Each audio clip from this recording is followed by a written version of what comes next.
berbicara menurut Rupali. Menurut Tarigan, berbicara adalah bunyi-bunyi yang menyampaikan pikiran, gagasan, dan perasaan. Menurut Brown dan Yule dalam Puji Santoso, berbicara adalah mengucapkan bunyi-bunyi bahasa untuk menyampaikan pikiran, gagasan, atau perasaan secara lisan. Menurut Haryadi dan Jamjani, berbicara dapat diartikan adalah ide, pikiran, isi hati seorang kepada orang lain menggunakan bahasa lisan. Menurut STY, Slamet, dan Amir, berbicara adalah sebagai keterampilan menyampaikan pesan melalui bahasa lisan dengan kebutuhan menyimak. Berdasarkan pendapat-pendapat yang telah diuraikan di atas, dapat disimpulkan bahwa pengertian berbicara ialah kemampuan mengucapkan kata-kata dalam rangkai menyampaikan atau menyatakan maksud, ide, gagasan, pikiran, serta perasaan yang disusun dan dikembangkan sesuai dengan kebutuhan menyimak, agar apa yang disampaikan dapat dipahami oleh menyimak atau lawan berbicara individu maupun kelompok. Tujuan berbicara. Menurut Tarigan, tujuan utama dari berbicara adalah untuk berkomunikasi, agar dapat menyampaikan pikiran secara efektif, sehingga bicara memahami makna segala sesuatu yang dikomunikasikan. A. Berbicara menghibur. Contohnya, jenis berbicara ini antara lain lawak atau cerita kamboyan atau lain-lain. B. Berbicara menginformasi. Contohnya, menjelaskan PPL di depan kelompok tani dan menjelaskan instruktur pada siswanya dan lain-lain. C. Berbicara menstimulasi. Contohnya, nasihat guru terhadap siswa yang malas, melalaikan tugasnya.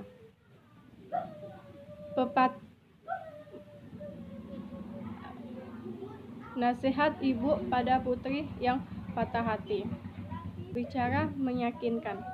Contohnya, pidato bertugas KBN di depan masyarakat yang anti keluarga berencana. Pidato petugas Depsos pada masyarakat daerah kritis tetapi sebagai bertransmigrasi dan lain-lain.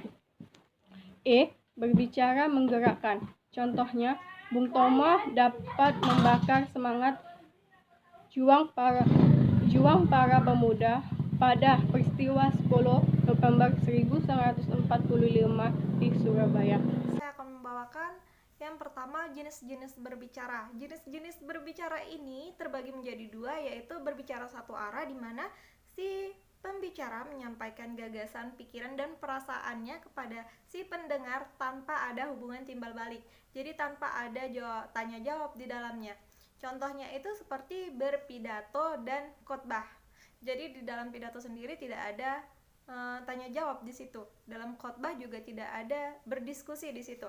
Nah, sedangkan yang kedua yaitu berbicara dua arah, di mana ini terjadi apabila si pembicara menyampaikan gagasan, pikiran, dan perasaannya, lalu si pendengar meresponnya secara aktif. Jadi terjadi hubungan timbal balik di situ. Contohnya itu seperti diskusi, tanya jawab, dan wawancara. Nah, sedangkan metode berbicara. Metode berbicara sendiri terbagi menjadi 4, yaitu yang pertama, metode serta-merta. Metode ini biasanya digunakan oleh seseorang yang secara serta-merta atau secara tiba-tiba mendadak dimintai berbicara di depan orang banyak. Yang kedua yaitu metode menghafal. Metode menghafal ini salah satu cara yang digunakan pembicara untuk menyampaikan pikiran dan perasaannya di depan orang banyak dengan bantuan daya ingat yang kuat dan kekayaan materi yang sudah dimilikinya. Nah, yang ketiga adalah metode naskah. Metode ini jarang digunakan kecuali pada saat-saat penting, misalnya di radio dan televisi. Yang keempat, metode ekstemporer. Metode ini jarang digunakan oleh pembicara yang ingin berbicara tanpa mempersiapkan naskah. Uraian yang disampaikan dengan metode ini direncanakan dengan cermat. Apa saja faktor pendukung dan faktor penghambat dari keterampilan berbicara? Nah, yang pertama itu adalah hambatan internal. Hambatan yang muncul dari dalam diri pembicara. Nah, faktor-faktornya itu antara lain yang pertama adalah hambatan yang bersifat fisik. Hambatan yang bersifat fisik seperti alat ucap yang sudah tidak sempurna lagi, kondisi fisik kurang segar, kemudian kesalahan dalam mengambil postur dan posisi tubuh. Yang kedua itu adalah hambatan yang bersifat mental atau psikis, yang dimana hambatan mental yang bersifat temporer, contohnya itu adalah rasa malu, memiliki rasa takut, rasa grogi, dan rasa ragu-ragu. Istilahnya begini, rasa ragu-ragu dari yang bersifat temporer ini itu kurangnya kepercayaan diri dalam berbicara. Kita paham, kita tahu apa-apa saja yang sudah disampaikan kepada kita.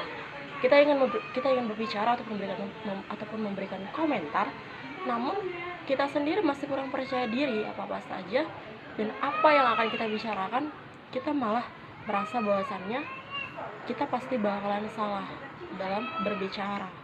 Begitu kira-kira. Yang kedua itu adalah hambatan eksternal.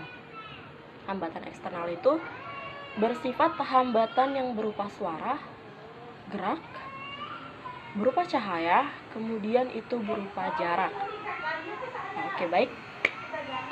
Yang kedua itu adalah, di sini saya akan menjelaskan konsep dasar berbicara sebagai sarana berkomunikasi.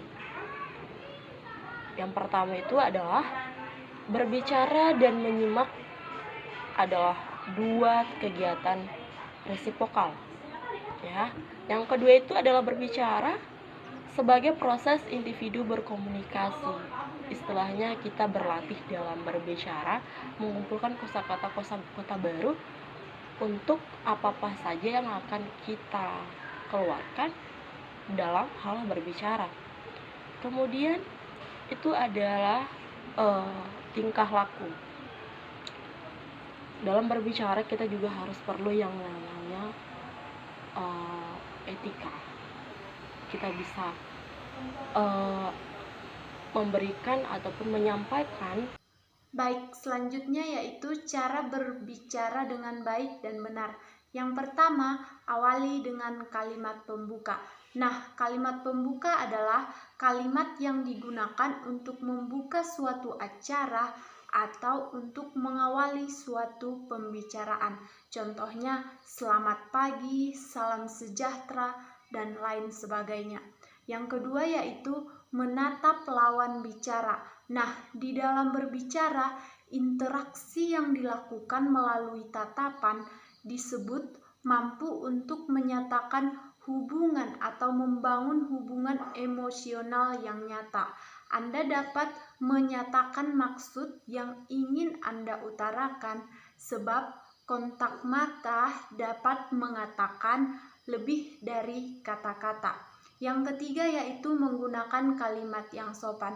Nah, di dalam suatu pembicaraan yang pasti, pembicara harus menggunakan bahasa yang sopan tanpa menyinggung pihak manapun. Yang keempat yaitu ciptakan situasi yang santai. Nah, di dalam suatu pembicaraan atau acara, pembawa suasana tersebut ya tergantung kepada pembicara. Nah, yang kelima yaitu hilangkan perasaan gugup, dan ini merupakan suatu kunci dalam suatu pembicaraan di mana seorang pembicara harus mampu untuk membawakan situasi tersebut tanpa harus gugup. Dan yang keenam adalah usahakan menggunakan bahasa yang mudah dipahami. Dan yang ketujuh, menggunakan intonasi yang jelas. Nah, pelafalan suatu kata atau pengucapan suatu kata dari seorang pembicara harus jelas tanpa si penyimak mengulang kembali apa yang dibilang oleh si pembicara. Nah, yang ke-8 yaitu jangan gunakan nada yang tinggi. Yang ke-9, jangan memotong pembicaraan. Dan yang terakhir adalah yang ke-10, berikan salam penutup. Nah, di dalam salam penutup ini bisa kita cantumkan kesimpulan, saran, bahkan kesimpulan dari setiap pembicaraan atau topik yang telah kita bawakan. Dan terakhirnya kita bisa cantumkan dengan salam terima kasih kepada seluruh audiens atau penyimak. Selanjutnya yaitu model-model pembelajaran berbicara. Nah, dalam keterampilan berbahasa, khususnya berbicara, terdapat model-model pembelajaran yang dapat diaplikasikan dalam proses belajar mengajar. Nah, yang pertama yaitu model pembelajaran ulang ucap. Nah, dalam model pembelajaran ulang ucap di sini, suara guru atau rekaman yang diperdengarkan di depan kelas, lalu siswa mendengarkan dengan teliti dan mengucapkannya lagi sesuai dengan yang diperdengarkan tersebut. Dan yang kedua yaitu model pembelajaran lihat ucapkan. Nah, pada model ini siswa tidak mendengarkan ucapan atau kata atau kalimat baik dari guru ataupun siswa, tetapi siswa disuruh untuk mengamati atau melihat suatu benda, gambar atau kata-kata atau kalimat. Selanjutnya siswa mengucapkan nama benda, gambar atau kata-kata tersebut dengan benar. Ketiga yaitu model pembelajaran memberikan. Nah, pada model ini siswa belajar bagaimana menjelaskan, menerangkan, melukiskan, bahkan mendeskripsikan sesuatu. Nah, yang keempat yaitu model pembelajaran menjawab pertanyaan. Nah, pada model ini siswa diharapkan dapat menyampaikan pesan melalui stimulus pertanyaan yang diberikan oleh orang lain, baik itu peserta didik yang lain atau dari guru. Dan yang kelima yaitu model pembelajaran bertanya. Nah, model ini merupakan kebalikan dari model pembelajaran menjawab pertanyaan, karena model ini siswa dilatih untuk menguasai kemampuan bertanya, bukan menjawab pertanyaan. Yang keenam yaitu model pembelajaran melanjutkan cerita. Model ini dalam rangka melatih siswa dalam berbicara dan bercerita dengan cara melanjutkan sepenggal cerita yang belum selesai. Nah, yang ketujuh yaitu model pembelajaran menceritakan kembali. Di dalam model ini, peserta didik sudah mulai belajar mandiri merangkai kata-kata atau kalimat sendiri. Dan yang ke-8 yaitu model pembelajaran bercerita. Nah, model ini merupakan pembelajaran bercerita yang hampir sepenuhnya pemikiran peserta didik itu sendiri. Guru hanya sebagai moderator atau motivator. Dan yang ke-9 yaitu model pembelajaran parafrase. Ini merupakan berbicara tingkat lanjut sebelum bermain peran. Ada 3 unsur parafrase, yaitu parafrase kalimat, parafrase suku kata, dan parafrase puisi. Dan yang ke-10 yaitu model pembelajaran reka cerita gambar. Nah, ini merupakan pembelajaran bercerita berdasarkan gambar. Siswa dituntut untuk dapat bercerita berdasarkan gambar tersebut. Yang ke-11 yaitu model pembelajaran diskusi. Ini merupakan suatu model di mana 2 atau lebih siswa melakukan pertukaran pikiran atau pendapat mengenai suatu topik atau pembahasan. Yang ke-12 adalah model pembelajaran wawancara. Ini merupakan suatu percakapan yang dilakukan oleh siswa dalam bentuk tanya jawab. Contohnya, siswa melakukan wawancara dengan orang lain seperti pedagang atau pengusaha. Dan dengan ini siswa dapat mengembangkan keterampilan berbicaranya. Dan yang terakhir yaitu yang ke-13, model pembelajaran bermain peran. Nah, ini merupakan pembelajaran terakhir pada model pembelajaran berbicara. Dalam bermain peran ini sudah hampir 100% peserta sudah hampir 100% murni dan dari inisiatif, spontanitas dan pemikiran peserta didik.